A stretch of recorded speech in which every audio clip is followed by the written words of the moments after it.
Good morning, welcome to অপুর সংসার। আজকে ঘুম থেকে উঠেই ব্লগ করতে শুরু করেছি। অ্যাকচুয়ালি আজকে 27 জানুয়ারি। আজকে ভাই এসছে মাকে নিয়ে যেতে। মা এতদিন ছিল আমার এখানে।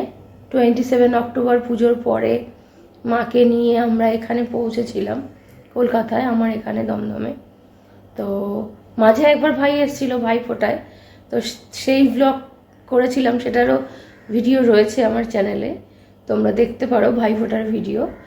আর হয়তো দেখেওছো অনেকে। আর আবার এই এলো, তো এখন মাকে মালদায় নিয়ে যাবে। মা 3-4 দিন থেকে মালদায়, তারপরে আবার রায়গঞ্জ ফেরত যাবে। ঠান্ডাটা কিন্তু কলকাতায় অনেকটা কমে গেলেও মানে সোয়েটার পরতে হচ্ছে, ঘরেও পড়তে হচ্ছে, ওরকম কমেনি। তবে যেই হাড় কাঁপানো ঠান্ডাটা কলকাতায়ও পড়েছিল সেটা কমে গেছে। সোয়েটার পরেও মনে হচ্ছিল কখন ব্ল্যাঙ্কেটে ঢুকবো, মানে ভালো লাগছিল না বাইরে, সেই জিনিসটা নেই। কাজ করতেও ইচ্ছা করছিল না, সেই জিনিসটা চলে গেছে, সেই শীতটা। কিন্তু শুনতে পাচ্ছি রায়গঞ্জ মালদায় কিন্তু শীত এখনও আছে। কিন্তু মা তাও চলে যাচ্ছে একটাই কারণ, আমার মামাতো বোনের বিয়ে আছে 12 ফেব্রুয়ারি। তো তার আগেই মা একটু গিয়ে ওখানকার ওয়েদারের সাথে ধাতস্থ হতে চাইছে, এই জন্যই মা চলে যাচ্ছে। চলে তো যেত আরও আগেই, তো ওই টিকিটটা ক্যান্সেল করা হয়ে আজকের টিকিট করা হয়েছে। মাদের শতাব্দীতে ট্রেন, তো দুপুরের মধ্যেই বেরিয়ে যাবে। মা উঠে গেছে, তবে অন্যরা সবাই ঘুমাচ্ছে, ভাই ঘুমাচ্ছে। ভাই চলে এসছে 5টার দিকেই, রাতের ট্রেন ছিল, 5টার দিকেই ঢুকে গেছে। আর রায়ের বাবা ঘুমাচ্ছে, মা উঠেছে। মাকে একবার দেখাই, এই যে মা শুয়ে আছে। এই ঘরটা একদম খালি খালি হয়ে যাবে। এই ঘরে বেশিরভাগই মার জিনিসপত্র, আর এই টিভি চলতো সব সময়। এটা ছিল ড্রয়িং রুমে টিভিটা, কিন্তু মা থাকবে বেশ কিছুদিন রাখবো বলেই টিভিটাকে এইখানে নেওয়া হয়েছে, যাতে বিছানায় শুয়ে হোক বসে হোক টিভিটা দেখতে পারে। ভাই কয়টায় আসছে রে? ভাই মনে হয় 5টা, 5:15 চলে এসছে, আমি টের পাইনি। ও উঠেছিল, উঠে দরজা খুলে দিয়েছে, খুলে কথা বলছিল, তখন টের পেয়েছি। আমি এবার রান্না বান্না শুরু করে দিই, কারণ মারা তাড়াতাড়ি বেরোবে। সকালে ব্রেকফাস্ট প্লাস দুপুরে একটু কিছু খেয়ে তো বেরোবে, শুরু করে দিই। আর ভাই উঠলে পরে চা করব, মাকে চা করে দিতে পারি মা খেলে, আর না হলে ভাই উঠলে পরে একবার চা করব, তখন তো করতেই হবে। ভাই চা খাবো এখন খাবে, তাহলে করে দিই। তো লেগে পড়ি কাজে। এই যে মা বিছানায় বসে বসে চা খাচ্ছে। অন্যদিন মশারি খোলা থাকে, আজকে মশারিটাও খোলা নাই। এই উঠবে চাটা খেয়ে, কারণ একটু টুকটাক আরও গোছগাছ ব্যাপার আছে। আর বেডটি দিলাম, ওদিকে ডাল সেদ্ধ হয়ে গেছে, ডাল করব, মটর ডাল। ফুলকপি একটু ভাপিয়ে নিচ্ছি, ফুলকপি দরকার পড়ে না, তাও একটু নিচ্ছি যাতে তাড়াতাড়ি হয় রান্না।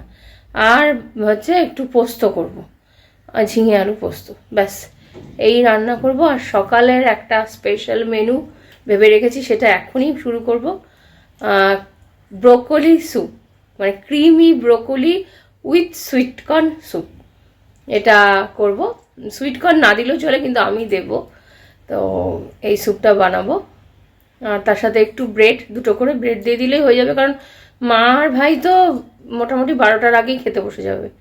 আর আমাদেরও হয়ে যাবে ওই স্যুপ আর ব্রেড, 2টো দিলেই সকালের ব্রেকফাস্ট একদম ফার্স্ট ক্লাস।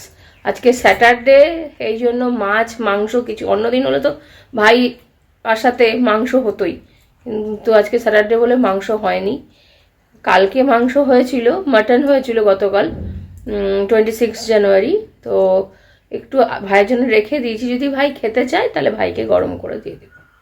এই এবার আর আমি এখন গল্প করব না, এখন যাই আমি তাড়াতাড়ি করে স্যুপটা বানাই, সকালের ব্রেকফাস্টটা রেডি করে নিই। আর চা আমি ওরা উঠলেই খাবো একসাথে, এখন চা খাবো না। এই আগে স্যুপটা রেডি করি, তারপর আবার পোস্ত সবগুলো কাটা আছে, তবে আলু কাটতে হবে, পেঁয়াজ কাটতে হবে, এগুলো কাটার ব্যাপার আছে, তাই কথা বলতে পারছি না। এখন আমি ঝটপট রান্নাঘরে গিয়ে ব্রোকলি স্যুপটা রেডি করে নিই। ব্রোকলি স্যুপ করার জন্য আমার লাগবে ব্রোকলি, এখানে দুটো মোটামুটি মাঝারি সাইজের ব্রোকলি নিয়েছি, টুকরো টুকরো করে কেটে নেওয়া হয়েছে। বাটার তো লাগবেই অবশ্যই। সুইট কর্ন এনেছি, আর পেঁয়াজ একটা মিডিয়াম সাইজের, আর 4-5টা রসুন নিয়ে নিয়েছি কোয়া। আর এখানে নিয়েছি একটা হোমমেড কোকোনাট মিল্ক। এটা 300 ml লাগে, তবে 200 ml-ই আমি দিয়ে, এটা 200 ml-এর প্যাকেট, এই দিয়েই আমি করব। তো শুরু করা যাক। আরও কিছু লাগবে অবশ্যই, নুন লাগবে, একটু গোলমরিচের গুঁড়ো লাগবে, তারপরে চিলি ফ্লেক্স লাগবে, এগুলো লাগবে। চিলি ফ্লেক্স লাগে আবার লাগে না, ওটা অপশনাল। আর একটু লাগে হচ্ছে ওই সিজনিং, পিজার যে সিজনিং থাকে না, ওটা দিলেও ভালো, মিক্স হার্বস যেটা, ওই দিলেও ভালো লাগে। ব্যাস এই কটা জিনিস লাগে। এবার শুরু করা যাক। কড়াইটা বসিয়ে দিয়েছি, তার মধ্যে অল্প একটু তেল দিয়ে দিয়েছি, সাদা তেল। পুরোটা বাটারে করব না, তাই সাদা তেল একটু দিয়ে নিয়েছি। দিয়ে তেলটা গরম হলে এবার একটু পেঁয়াজ রসুন দিয়ে দিব। পেঁয়াজ রসুন দিয়ে দিলাম, এটাকে একটু হালকা আঁচটা একটু কমিয়ে নেব, মিডিয়াম আঁচে একটু ইসে করে নেব, নিয়ে তারপরে ব্রোকলিটাকে দিতে হবে।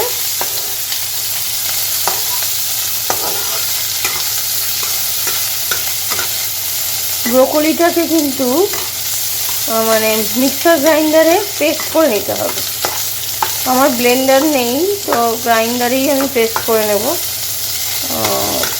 একটু ঠান্ডা হলে সেটা করতে পারবো।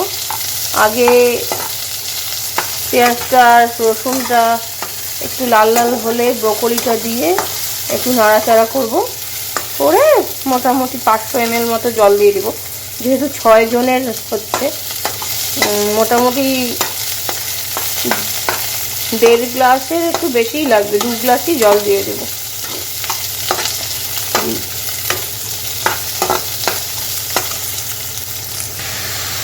ব্রোকলি দিয়ে দিয়েছি,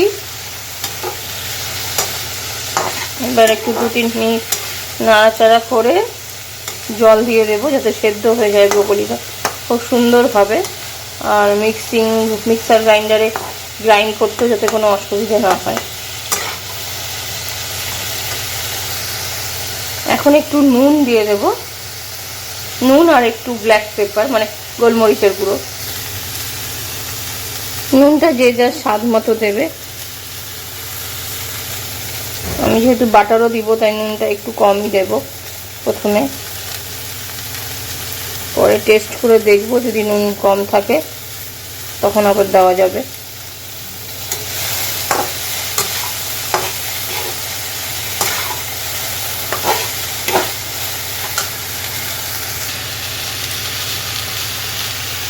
ব্ল্যাক পেপার দিয়ে দিলাম, এই চামচের 1.5 চামচ মতো। ঢাকা দিয়ে দিয়েছি, ব্রোকলিটা সেদ্ধ হয়নি।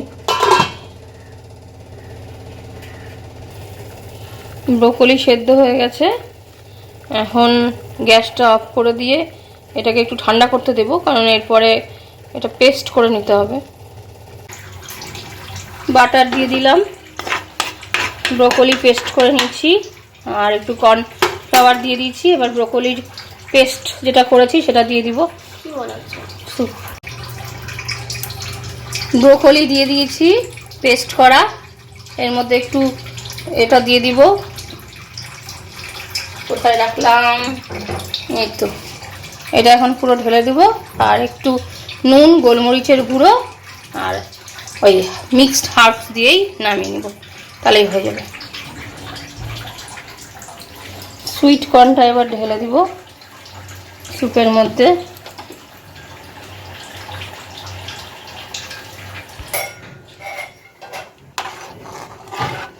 একটু গরম মশলা দিয়ে দিলাম, নুন দিলাম আর গোলমরিচের গুঁড়ো দিলাম।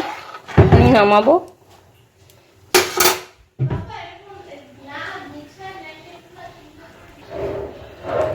Complete creamy broccoli sweet corn soup রান্না কমপ্লিট হয়ে গেছে। করেছি ফুলকপির তরকারি। ফুলকপিটা না একটু ভাপাতে গলে গেছে, টেস্ট হয়েছে কিন্তু গলে গেছে। ওইদিকে ডাল আছে, এটার মধ্যে মটর ডাল, আর এই যে পোস্ত। এই ভাতও হয়ে গেছে, ভাতের মার গালতে দিয়েছি।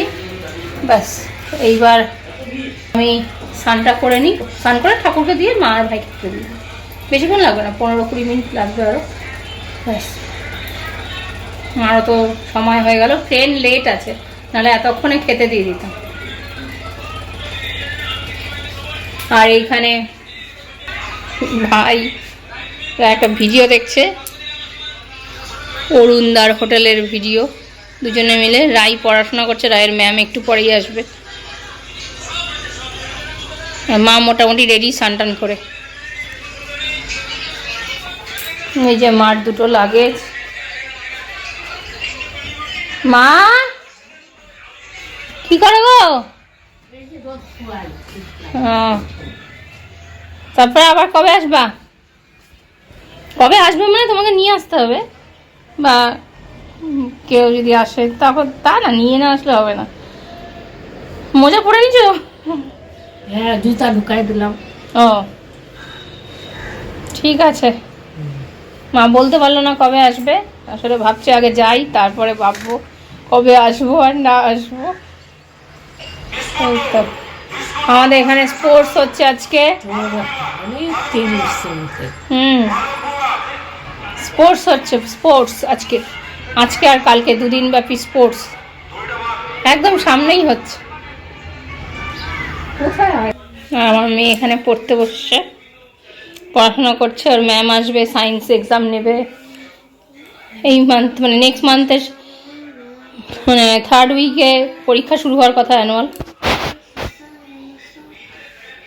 আর এখন আমি স্নানে যাই, পরে আবার কথা হচ্ছে। এই যে মাদের সবার খাওয়া হয়ে গেল, এখন রেডি হয়ে যাবে। 390 মা ভাত লাগতো না তো? ভাই দিয়ে দেবো, দেখ বললামও না। যাই হোক, খাওয়া দাওয়া হয়ে গেল, এরপরে মা রেডি হলেই ক্যাব বুক হয়ে গেল। না চলছে।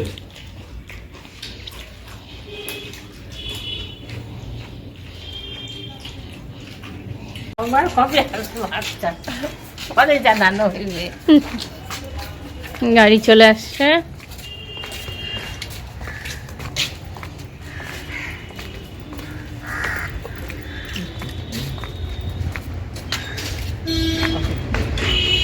আসো মা।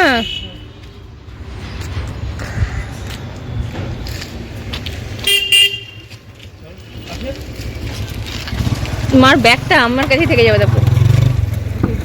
তুমি এদিকে বসো। হ্যাঁ এই যে এটা ঢোকাও মার। তুমি ওঠো, তুমি ওঠো, তুমি ওঠো।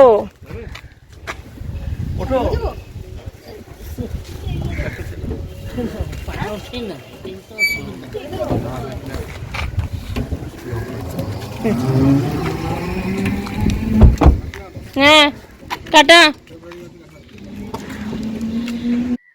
মা চলে যাচ্ছে, এক্ষুনি গাড়ি ছেড়ে দেবে, হাওড়া থেকে শতাব্দী ধরবে, মালদায় থাকবে এখন, তারপরে কিছুদিন পরে রায়গঞ্জ যাবে। আজকের ব্লগ এখানেই শেষ করছি, এখন আর ভালোও লাগছে না কিছু, মনটা খারাপ লাগছে। সবাই ভালো থেকো তোমরা, আবার পরের ভিডিওতে দেখা হবে, টাটা।